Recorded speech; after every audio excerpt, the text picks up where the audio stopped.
Spirit of the living God, fall afresh on us. Spirit of the living God, fall afresh on us. Melt us, mold us, fill us, use us. Spirit of the living God, fall afresh on us. Okay, here we are. So I just wanted to, here's the one words are here. I just wanted to start off with a lot of times I think of things from the week before and I, catch it up. But I was noticing today, was meditating on the readings of the day for Mass. I don't know how many people got to Mass or read the readings, but I decided my new role model is the Syrophoenician woman. And Jesus gives, this is the woman who comes, she's not Jewish. She's not, from the Jewish people. So and Jesus is trying to avoid people. He just snuck into this house, but everybody found out where he is. And she comes up and says, my daughter's possessed by a demon. Can you help? Well, please heal her, And he says, I came for the children of Israel. It's not right to take the food of the children and throw it to the dogs. And we think like, that's not the warm, fuzzy Jesus we like to think about, And then, but she says it's, well, even the dogs eat the scraps that fall from the children's table. And Jesus says, okay, you got it. You get it. And I think about a lot of descriptions of, well, I mean, basically what she could have had a lot of reactions. She could have said, how dare you talk to me that way? Or, but she, she just accepted it. That's the way it is, she says, she calls him, Lord, like he's the Son of God. She knows all about it. And so she accepts that, and her faith is so strong, and that's why he healed her daughter. And a lot of times I think you see this in people in the world and, people, even people in the church, really. But you read about it in descriptions of hell, that people are there cursing God, that they're so angry that God treated them that way. And that, how dare he? And, why didn't he recognize how, good I was? And there's no hope for them because, we picture people in hell begging God to let them out, but they're not. They're really angry at God, They're just insisting that he give them the respect that they should have. And that's kind of what, we talk about Lucifer, the story of Lucifer, who was this great, beautiful angel. And he took, all of a sudden, he saw how great he was. And he thought like, it's all about me. And that's, so those are the poles that you're dealing with. Sometimes it seems like we like to sort of sugarcoat that reading and sometimes say, well, he was just testing her and he was not really being that, it sounds so mean, but it was basically the way salvation history works. He came for the Jews. He didn't actually come for the Gentiles at that time. So anyway, that kind of humility, even though it's not popular today to think of yourself that way, but to be that humble and to just be, leaving it all up to God, that's my new role model. That's what I'm aiming for anyway. So we had 3 chapters that we're reading this week and basically focusing a lot on prayer and how we're to approach it and dealing with certain things that might be discouraging if we weren't prepared. Some of the things we're talking about is like once you get after you've sort of moved past all the things, the distractions we're talking about, and you have a certain stability in your spiritual life, and you're not sinning on a regular basis, or you're going to confession and you're getting that under control, and things are starting to happen, then these things start to happen in prayer. You get to be more, enter a deeper level. And one of the things they talk about, some of the terms, recollection, which is sort of a calming or a stilling of the soul. So when you're praying, you're not just saying words or just doing something, like you are just feeling, just more centered and peaceful and in the presence of God. And they say that, you can have, a lot of that has to do with what we do. Maybe we're going to close our eyes when we're praying, or light a candle, or, have holy pictures around, or be in a church. But other times it's just God actually, what they call the, the infused recollection. God just comes to you and gives you that peace and gives you that state and your awareness of his presence. And one of the things that the saints say, that this kind of thing is related to, outside of prayer, you're growing in your virtue, how you're living your life, and your humility, and your all the virtues you have in serving other people, and just loving God and desiring God, leading a life to please God. So that has a lot to do. We don't want to talk about it in terms of a reward, like you earned it or something, but you're just more open to having that experience because of the way you're living your life. And so, when they talk about contemplation, that's sort of your contact with God that is initiated by God. It's not something that you're doing. Another way of talking about is the prayer of quiet. And sort of the, Teresa is talking about, it's very interesting, the captivity of our will by God, even if the other aspects like our intellect and our memory are still maybe distracted or thinking about other things, our will is, God is possession of that. At least totally, our will is totally united with God's will. And some of these things that we're, a lot of the things that they're talking about here are a little hard for me to identify with. I don't know if I've experienced a lot of these things. But one of the things I noticed just this past week is that, I started out this whole thing talking about how I felt like I didn't love God the way I was, being called to love God. And then they were talking about having, uniting your will with God's will. And for me, I was thinking like, there's a lot of things that I want that I know it's just me wanting them. It's not necessarily like, I'm doing this for God's will. And I want to be able to love God's will. So I don't know if I got to the point where some of these saints are, what that is all they're thinking about and that's all they love. But I got to the point where I'm aware of what is God's will. Like there's certain things in my life that we're on the same page with, and other things that are, are just my idea. And so that was kind of a, just sort of a way of God sort of speaking to me. And, one of the things that can happen with me is like, okay, this is God's will and it's my will and we're together. That's really great. I love it so much.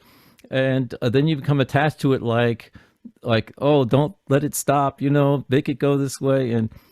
And then you realize that you're becoming more possessive of that, becoming more, it's not a horrible sin, but it's not accomplishing what God wants for you. It's not a thing for your delight, it's something that's part, you can be delight in it, but you have to go along with God's will and, go with it. Otherwise it might be taken away, So they also talk about a lot of these different consolations that can happen to you, where you reach the prayer of union, where your will is totally united with God's will. And, a lot of your senses, all your other faculties all of a sudden are just taken up by God. And I can't really say that I've experienced that, but I'm the only guy that they got here to run this thing, so you're stuck with it. But if anybody else has that experience, we'd love to hear about that. some of these things they talk about having a little bit more of a desire for solitude, like all of a sudden, like you need to be alone with God and more time alone. And an interesting thing was there is a passage in here.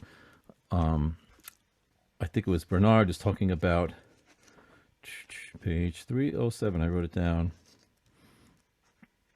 You know how you can you be in ordinary life. It doesn't mean like you're going to be a hermit. He says you must withdraw mentally rather than physically, in your intention, in your devotion, in your spirit.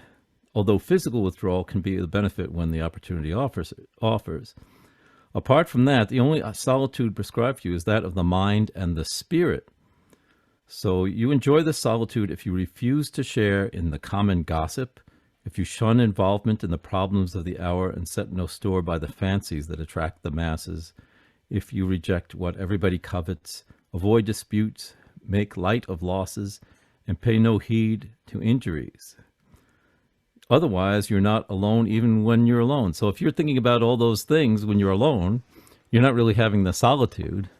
And if you're not really paying attention to those things when you're in the world, you can have a certain amount of solitude while you're living your life. So I thought that was really neat. Another thing they talked about is the wound of love, where you're overcome with a desire for God. And some of the terminology, I have to take their word for it, that's a good description of it. It sounds awful to me, you know, a wound of love, but they assure you that it's a pleasant thing. It's not it's painful, but it's a increase in your desire. So it's like it is kind of I think they're describing something that is painful in a way because you're so filled with desire for God, and that's not totally realized, but it's a beautiful thing. Yeah, some of the expressions they use are a little weird. You know, Saint Bernard talking about he wants, Jesus to kiss me with the kiss of the mouth. All this stuff from the Song of Songs. Now I'm a guy, I'm heterosexual, whatever, it doesn't appeal to me, at all. But go ahead. I'm glad you brought that up because that's just one example of, I feel, many others that I have encountered in the book. And I sometimes have a hard time not visualizing something else than what is probably intended because of the time it was written, I guess. And if a priest has never been married, there's certain things that he would not know of between a man and a woman's love. And so, do you know what I'm saying? So I'm glad you brought that up because I've had trouble with this. Well, And that's I know good. it exists, and I know it's been there in the Bible, but it's like, how do we overcome that? I can't speak for the rest of the group, but I'm glad you brought that up. Well, I'm glad you concur on that. I think that what helped me is it was a little quote. I don't know exactly where it is, but he says, how do you kiss God? Or you kiss God by following his commandments, by doing, what he wants you to do. So it's page 336. Oh, is that where it is on there? Well, the second, because I actually bookmarked it because it's I think it's in the second chapter, but it starts on 335. It's pretty long, but oh, well, yeah. That's where he's talking about how he wants so much to have the kiss of the mouth. Right. Well, yeah, that when you mentioned that a while ago, yeah. Yeah. But one of the things that I forget where it was, but he does say it's not, it's not a literal thing. It's about, having that deep relationship, deep, union with God. And you do that, through how you live your life and stuff. So that's, I think that, if you experience so many things, maybe it would be a little bit more comfortable, but it's just an expression. And so we can't get too hung up on it. But it's about the intimacy, the level of intimacy and the level of contact. Linda, you want to say something? Yeah, that's what I was just going to say. I think it's in reference to the intimacy of your relationship with God, how closely you feel to him. I can't visualize kissing God or Jesus on the mouth. I can't visualize that, but I can visualize hugging his feet, kissing his feet, having him wrap his wounded arms, his wounded hands around me, and folding me in an embrace. I can visualize that. I think it's all dependent on your personal journey with God and what you are comfortable with. Well, thank you. That's beautiful. That, yes. Yeah, I try to visualize that sort of thing myself. And one of the things that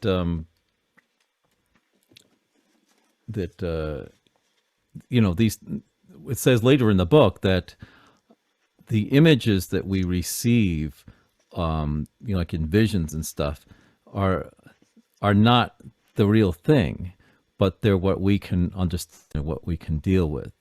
And so I think that's what kind of the way we should approach these things. And since, I have an open mind, since these people have been around, they tend to agree with each other on this kind of imagery. And there's a whole book, The Song of Songs, which is, symbolic of God's relationship with his people. I think that we'll have to just, can't just throw it out, but, admit that it's not, if it doesn't resonate with you. But I also wanted to read the something about the wound of love, and I hope I got the right page. 310.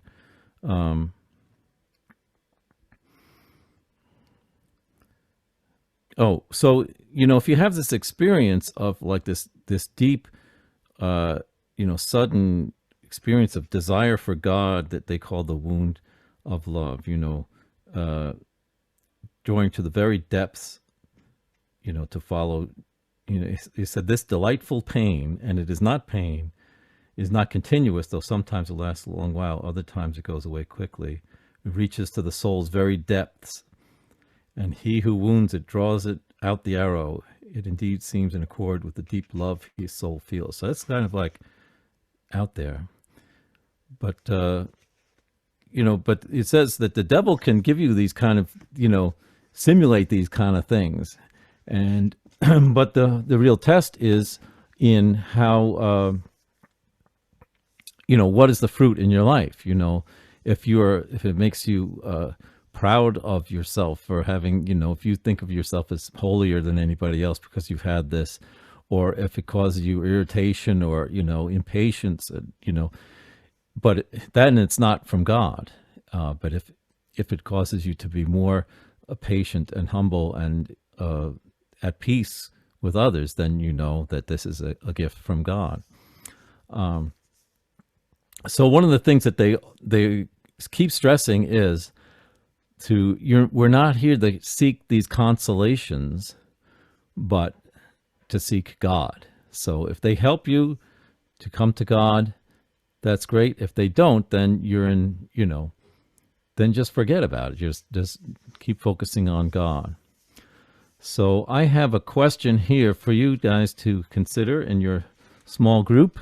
And I'm going to try to put it up on the screen here. So, yes, here we are. Oh, and now suddenly you guys disappeared. Share the screen. Sorry for my technical slowness.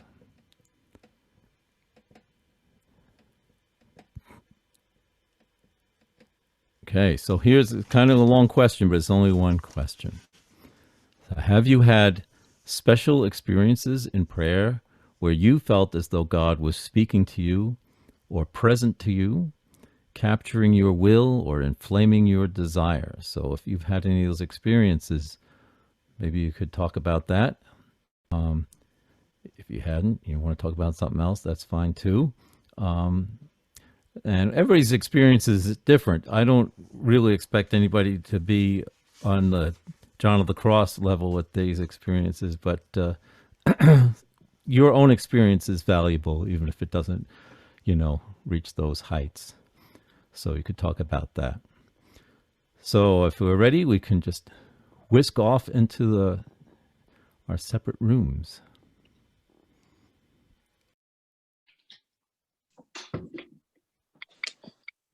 Oh, hi there. Oh, hey, we're back.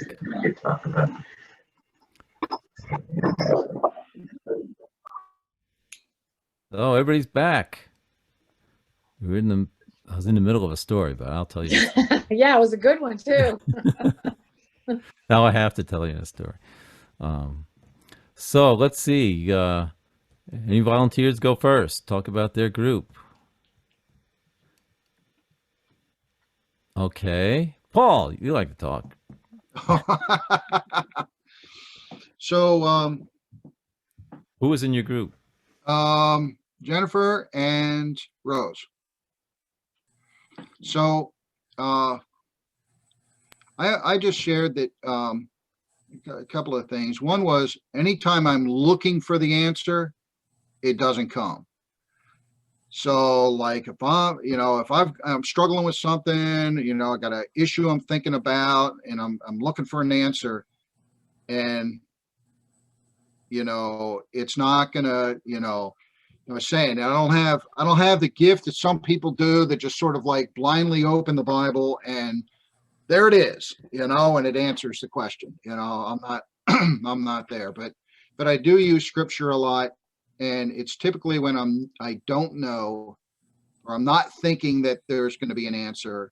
I'm either just going to the readings for the mass for that day, or maybe I'm doing part of the liturgy of the hours, and I'm not expecting anything. I'm just there to kind of like either prepare for mass or just to pray the office at that point, and then it's there, and I don't expect it, and it's like, oh, okay, but it's clear. So, and then I also briefly spoke about also using like the prayers of the mass to think about, because at mass the mass just runs straight through, and you don't have really time to sit and think about many of the prayers of the mass, and I use like the Confiteor as an example, and how personal that prayer is, and do we really understand, I mean, if we were to say it and say, and to you, my brothers and sisters, are you looking next to you to the people, your family members that you've probably sinned against, and it gets, and it's a very personal time when you realize that, but it helps you focus into why we're there and so forth. So anyway, that's kind of, I'll let the others speak for themselves.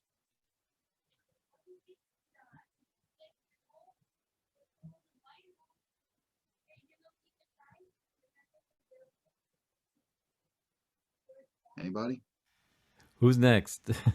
Well, so what was it, Jennifer and Rose? Jennifer. Anybody from that group want to add anything to what Paul had said?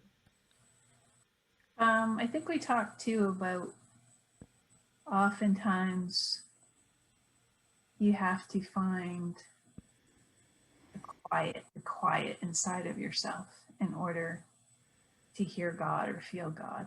And probably, I think for everybody that probably has their own way of doing that.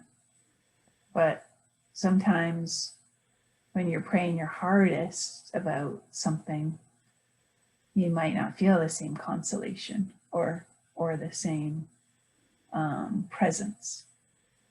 And I think that has to do with the fact that inside of yourself, you have to be peaceful and quiet, and kind of all the anxieties and your emotions have to be stilled so that you're open to receiving the consolation or the presence or the wisdom or whatever. Oh, that's great. Yeah, that's a different way of just a whole. Everybody's got their own way of experiencing prayer. So who else? Let's see, from our group, let's get Suzanne on here.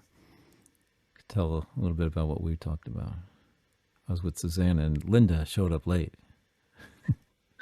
So yeah, at first it was just Dan and I, and then unfortunately Linda was able to come in. She had some technical issues. But at first Dan and I talked about what our experiences might have been. And I think he and I were pretty similar in the sense of in our prayer and getting quiet. It wasn't like this direct, this is what I'm telling you what to do type thing, but just these promptings of feeling like, this is what we were feeling like we should be doing, whatever that was.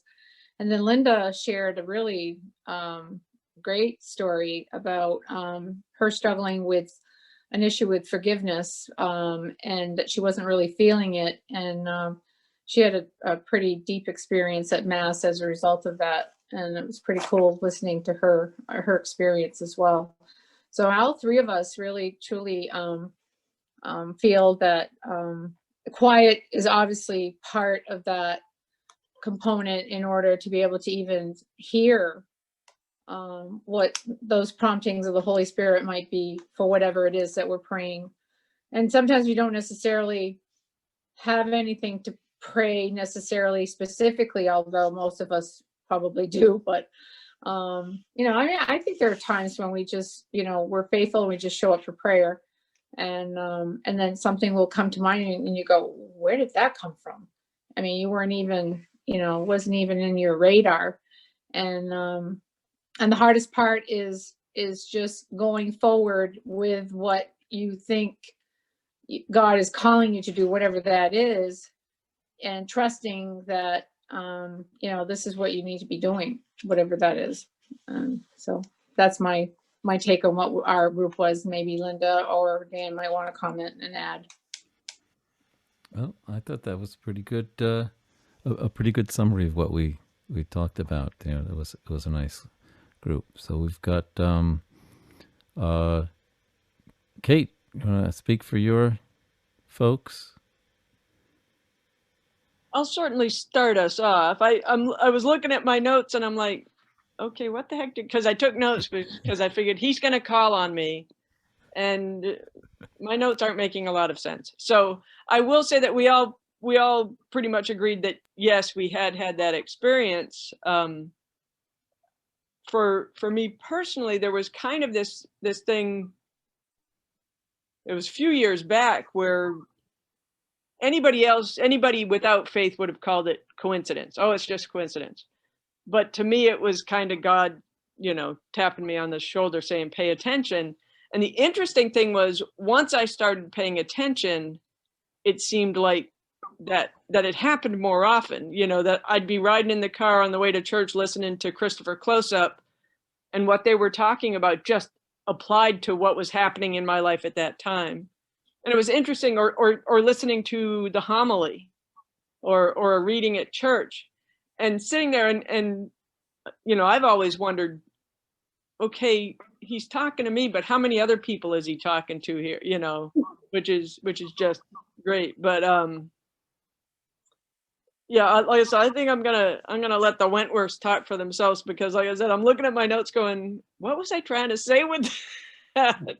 So I tried, I really did. You did a good job, Kate. Thank you. Very good job. Well, we were kind of all over the place, some talking about good times and bad times in prayer. And I don't know, I guess how God just it's our willing heart to stick with it through those times, realizing that he's gonna be faithful, he's gonna use it. I don't remember talking about that in our discussion, but it kind of is like that. I find for myself that the scripture, reading the Bible, is getting to know God's nature through the Bible keeps it real personal for me, because I identify so much with the psalmist, and I learned so much from Sirach and the Proverbs and wisdom, and And then, you know, Paul's exhortations, and of course the Gospels, you know, Jesus's words. It's just the light that we need. So I find God is so faithful. Like as Suzanne says, when we just show up for prayer, he's so faithful. So yeah, I am very thankful. Well, that's great. Thank you very much. So we get everybody then, I guess. That was our groups. Okay. Well, yeah, one of the things we're talking about is what a benefit it is to hear from other people and their faith experience. Did we hear from Govans and Diane? Oh, we got more people. Sorry. Go ahead, Deb. It's all good. It's all good. All right. We were with Diane and we talked about, we did say yes, that we've had experiences, sexual experiences. And yeah, over time it's been different. I can just remember times where it felt really close. We talked a lot about the wording in this book as well during our session, about relating to it and the way they describe their experiences and almost poetic language and how it may or may not apply to each of us. But yeah, we talked about all of us having a special experience, and we have different experiences. We also talked about whether our journeys were like as married couples, if we were together, the family experience of prayer, individual journey. We talked about that as well, and how there's differences within each person in the family, but there's some connection there too. But each person's on their own journey, which will be different. There's still connections when we do things together in prayer. We can experience God together in prayer.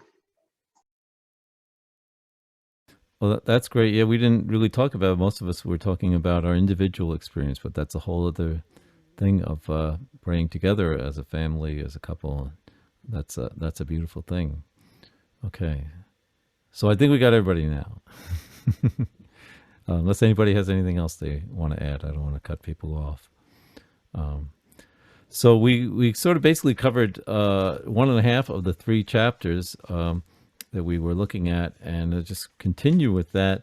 In the chapter on help from heaven, they start to talk about locutions, words from God. You know, sometimes they can be audible, like God is saying something to you, like hearing a voice, and other times it could be just sort of a sense over time of where God is leading you. So they call them successive, and formal is when the words are directly formed in your mind. Sometimes they could be, audible, like to our ears, like you actually hear a voice in the room.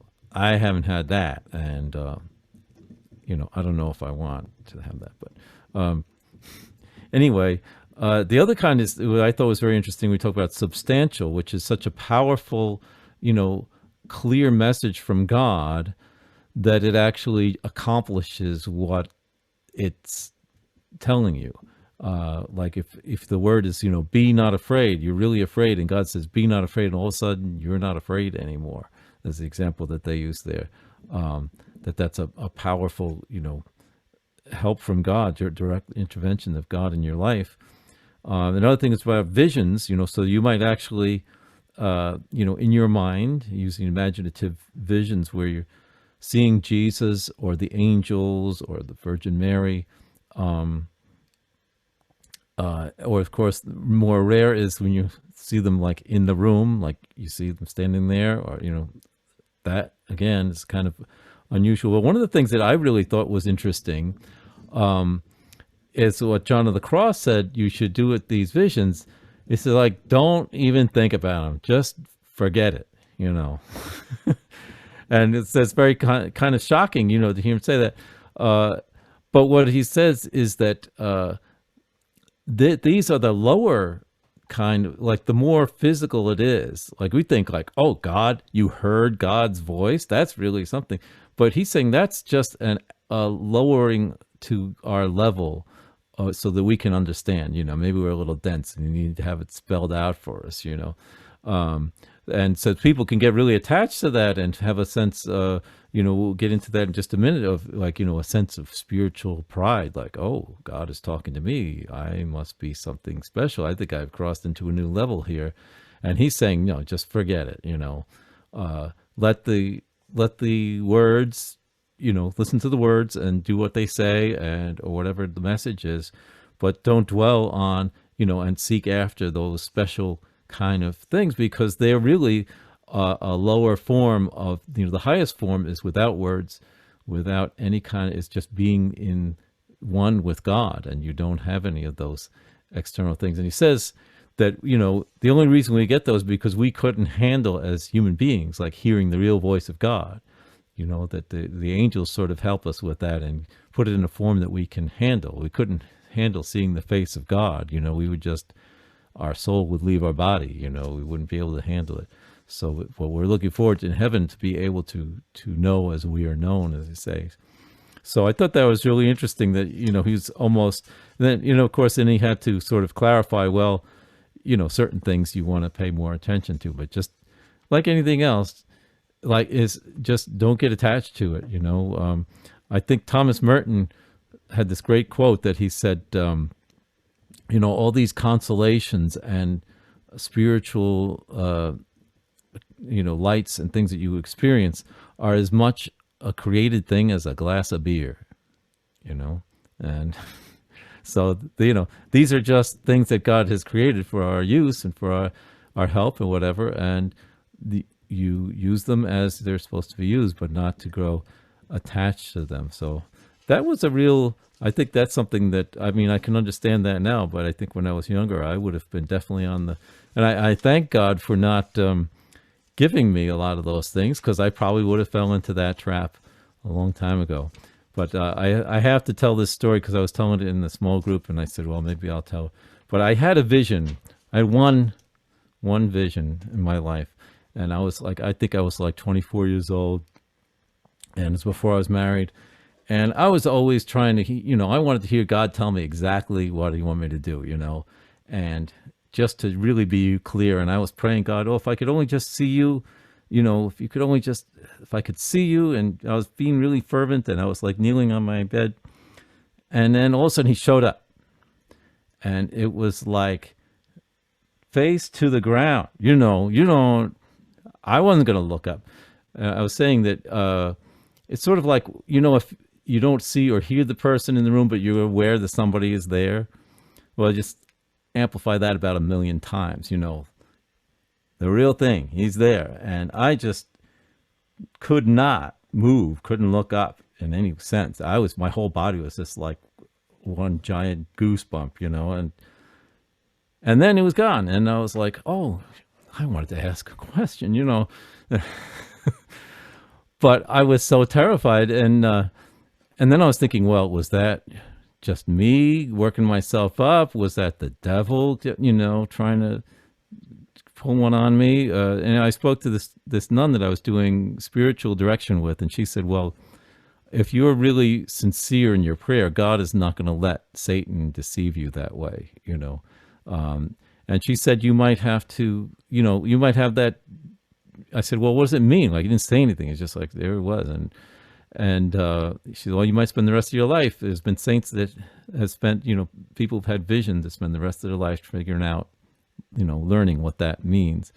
And I think that just recently, I could say now, I think what it meant is like, I'm saying, oh God, please, let me know. It's like, okay, I'm here. I'm real. You can't handle it. So now so and like we were talking in our group about how you look back, like Linda had this experience that you look back on, because you don't have these experiences every day, but it's with you, it's part of you, and you can examine them in your heart, as it says about the Blessed Mother, turn these things over in her heart, and so you can learn things from them. as we go on. But John of the Cross says, don't make a big deal about it. Don't despise the natural. So, we were talking about common sense, reading the Bible, seeking advice, other people. God is speaking to you through those ways. It doesn't mean, oh, God said this to me, like, all of a sudden you got a voice. God is leading us through the church, through other people in our lives. And, sometimes it's somebody that you don't want to be, think of them as speaking for God, and they're telling you just what you need to hear. So, we really shouldn't despise the natural in, just always looking for these great experiences. So then get into the chapter on the deeper purification and sort of talking about the dark night of the spirit. And I think this is a really a real benefit of this book and reading from these saints, because I mentioned before I knew somebody who was just having such a great experience of God's presence in her life and didn't want to hear about losing that ever. And I think that it's good to know that when we don't feel these consolations, we don't have these experiences, that's when God is really drawing us closer to him. And that's what these saints are telling us. And that some of the, just as we talked about, it says detaching us from spiritual consolations so that we may be further purified, perfecting us through suffering. I thought it was very interesting that St. Paul is talking about Jesus was perfected through suffering. We think, well, Jesus, the baby Jesus was perfect, but that's kind of a mystery that we don't really, can't get into right now. But, so many of these things are, some of these things that we're talking about that are so painful and like, dryness in prayer. And it's like, well, that's really what God wants. I'm like, who wants to get into this? Who wants to do that? It seems unnatural to be seeking out these very negative, hard things. But that's because we have a corrupted nature, we have original sin, and we're always looking to possess and to own and to be in control of these things. And that's what God is purifying us of. It's like, it's like a difficult medical cleanse, it's like you're going to come out better for it, but it's not always pleasant. Or it could be just like physical exercise, nobody wants to be wearing themselves out like that, but then they're in better shape. And so they're talking a lot about, some of the things we talked about in the physical world, like envy and lust and pride and gluttony, how they can be applied to spiritual things, that you could have the same reaction or wanting to possess those things or have more of these things, really, that are just created things, we said, that are there to help us and not be looking toward God. And, I had one of the things I really learned from this, doing this book study with you, and, that I didn't think about when I first read the book. I sort of came into this, I said how I realized that I didn't love God the way, with my whole heart, and that was not, realizing that was a good thing. It's not like something you want to hide, or you can't hide anything from God, but that if you ask God, God can increase that. And I didn't really understand what that meant, loving God. And I think what I've learned recently is what faith is, and we talk about faith. Oh, I have faith in God, and for me, I think faith is what I'm learning from this book is it's all these things that we are aids to our faith are not faith. Faith is believing in something that is totally unbelievable. It's totally dark to us. It's something that we can't know any other way.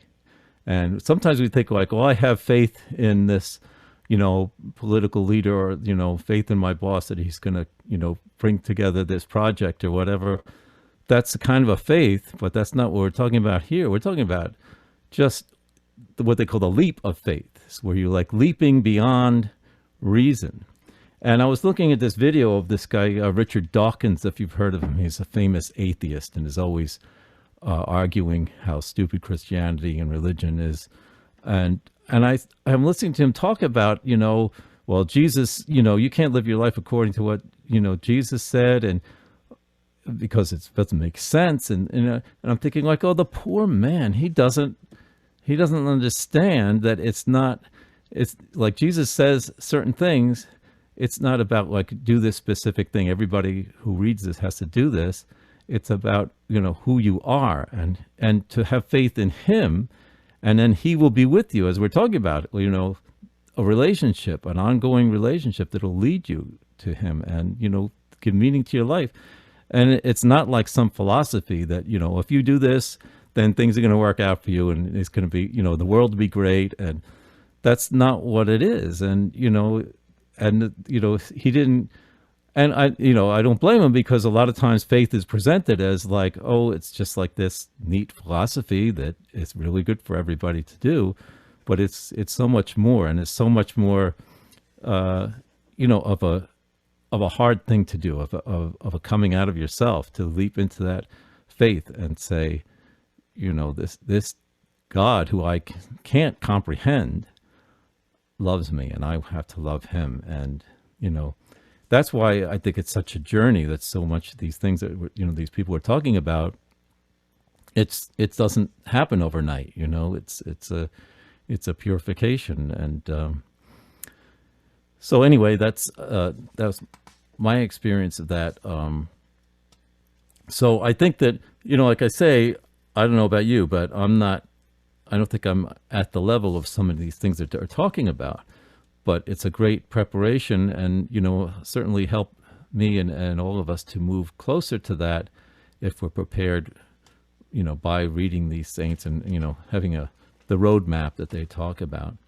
So I think we'll break up again for another little discussion into small groups. And here, let me get my question up here. Oh, no. Sorry. Okay, so the question is, what is your reaction to the descriptions of God's purifying the soul?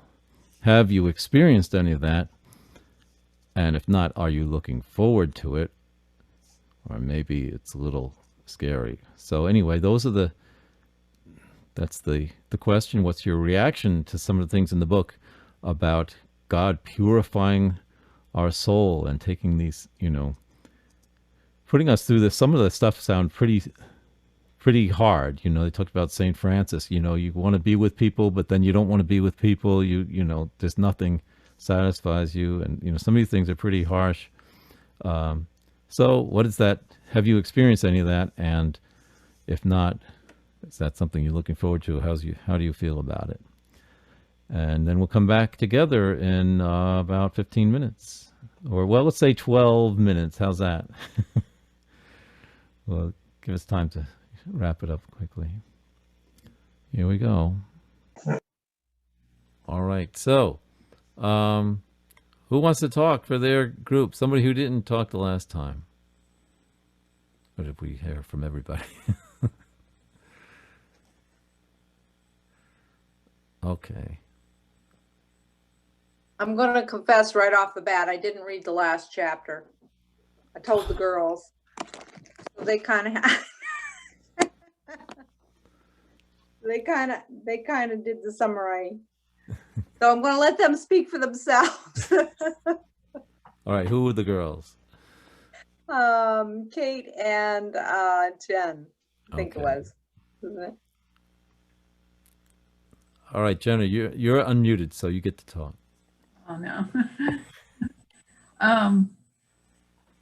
Yeah, I think we all agreed that we hadn't really experienced that darkness of the night, and that we found it very intimidating because we didn't know if we really had the fortitude to get through it.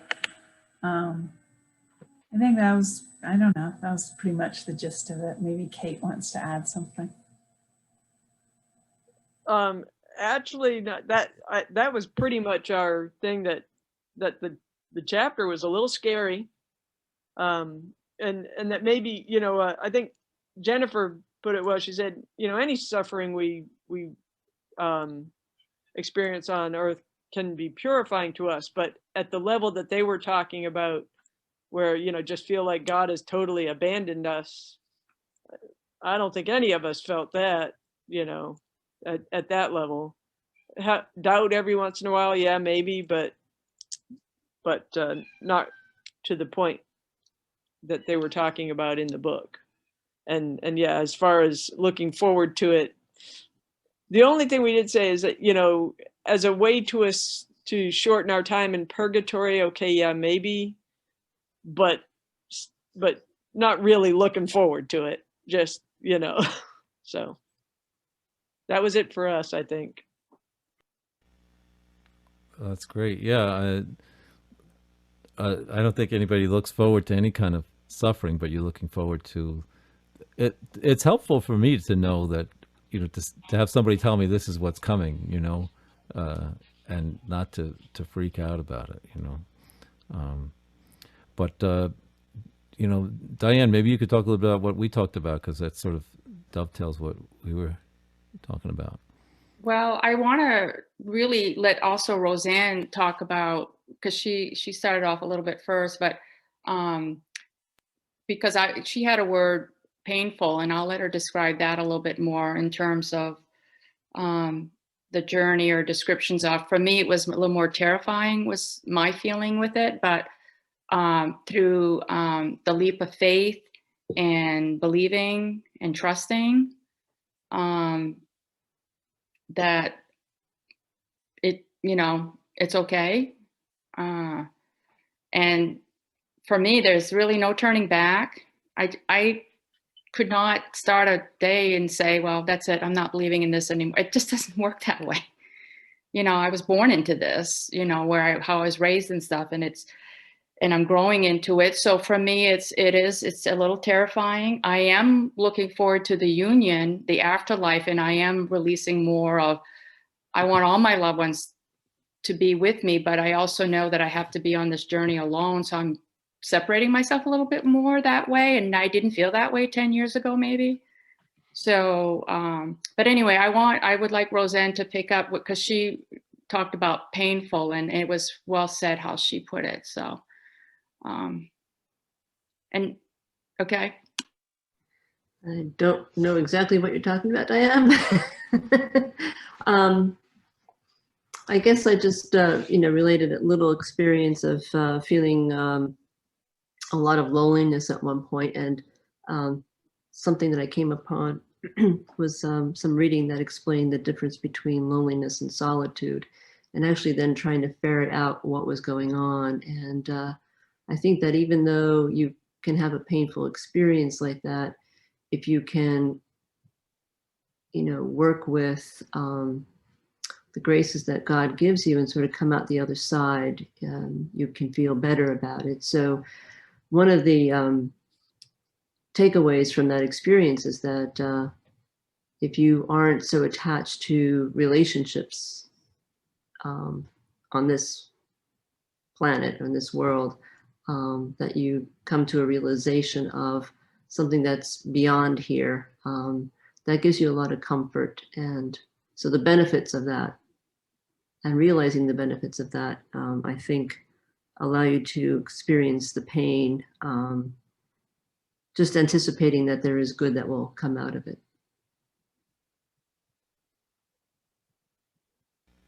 Great, thank you. That's great. So let's hear from another group.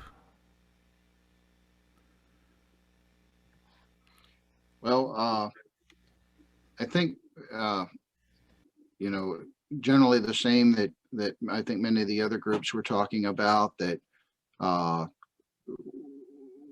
we would look forward to this, except for the fact that it's going to be painful, and we're looking for the less painful option. And there is no such thing. And I was thinking of if you have high blood pressure, you go to the doctor, he gives you a pill. All right. And he keeps the blood pressure down because you take the pill. But in reality, it doesn't really get rid of the high blood pressure. What it does is just kind of cover it up. And then you could eat less, lose weight, eat more vegetables, drink less beer, whatever.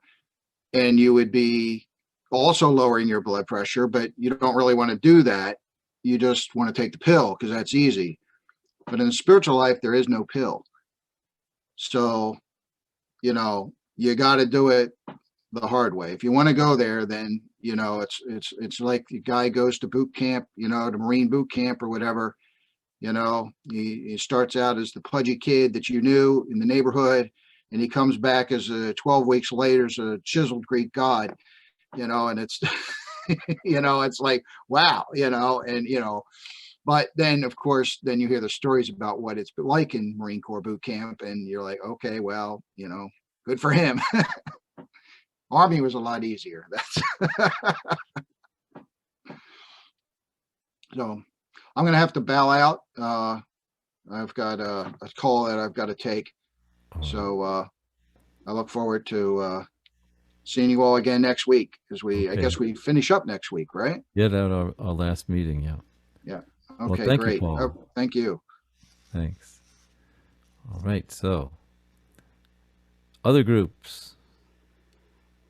Andrew and I, were with Suzanne, and we talked about scariness and how some of the stuff is frightening, especially, there's just some of it, like when you hear about what happened to Job, when you hear about we talked about Mother Teresa too, wasn't in the book, but we did talk about Mother Teresa and her experience of feeling like, really, it was like depressed, like feeling she, was abandoned by God, like lost that connection. It's a horrible feeling. And talking to her spiritual advisor and getting support, like, this is it. This is a choice. I think somebody here said that. Oh, it was Diane. I wouldn't turn back. It's a choice. And so you're on this journey, and some of it might be really scary. I guess knowing that other people have been through something like this, you might hopefully remember, maybe, or have somebody remind you that maybe this is okay. But it's just, some of it's pretty frightening, like the references to, seeing hell and perdition on earth. I think that's intense, I think. Yes, that's true. Well, I think one of the things that is helpful to, if you think about someone you love, your children or your spouse or someone, what you would do for them, sometimes, we do as parents, or, in other situations, you suffer and you might not even be thinking about it, or, but like sometimes when I think back of what life was like when all my kids were little, and I'm thinking like, man, I couldn't do that again. But you're doing it for love, and if the things that you do out of love are more bearable, and I think that's helpful, because you're doing it out of love for God, and God will give you that strength and that love. So who else? What other words we hear from you guys?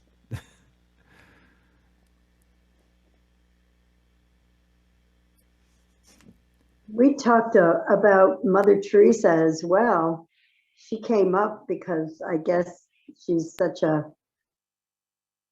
contemporary, but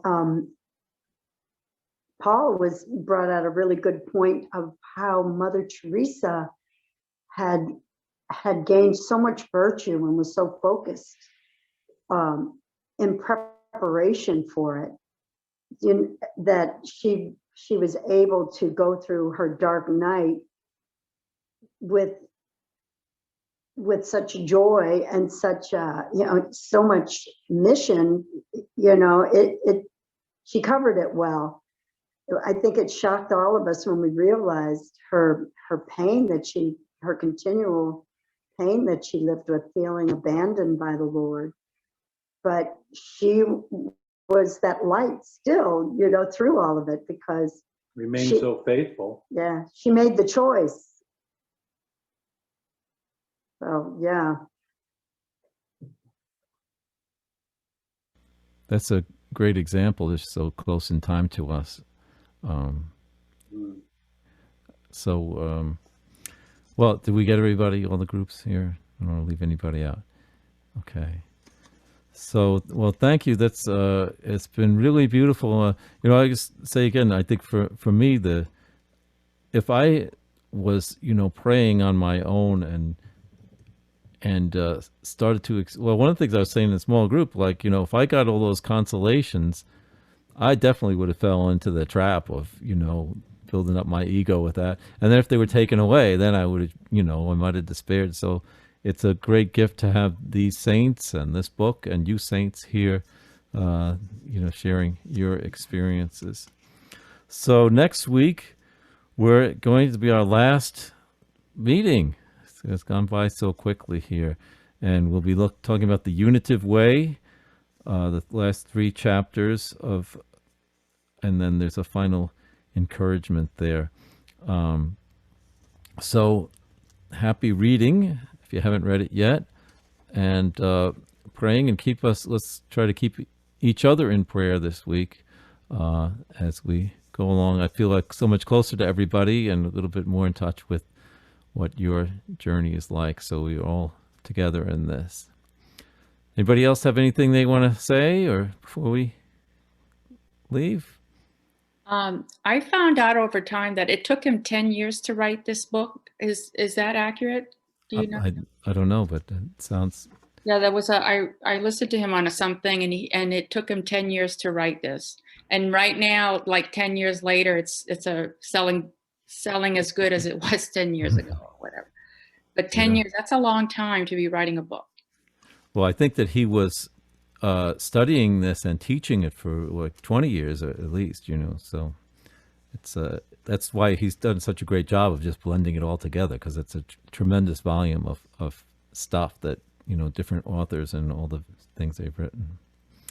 All right, well, why don't we close with the Our Father. In the name of the Father, and of the Son, and the Holy Spirit. Amen. Our Father, who art in heaven, hallowed be thy name. Thy kingdom come, thy will be done, on earth as it is in heaven. Give us this day our daily bread, and forgive us our trespasses, as we forgive those who trespass against us. And lead us not into temptation, but deliver us from evil. Amen. In the name of the Father, and of the Son, and the Holy Spirit. Amen. All right, you can unmute yourselves. I say good night. Good night. Thank you. Good night, Good night. everyone. Happy Good night. Valentine's Day on the Everybody. weekend. Oh, yeah. Valentine's Day. Good night, everyone. Thank you. Good night. Night.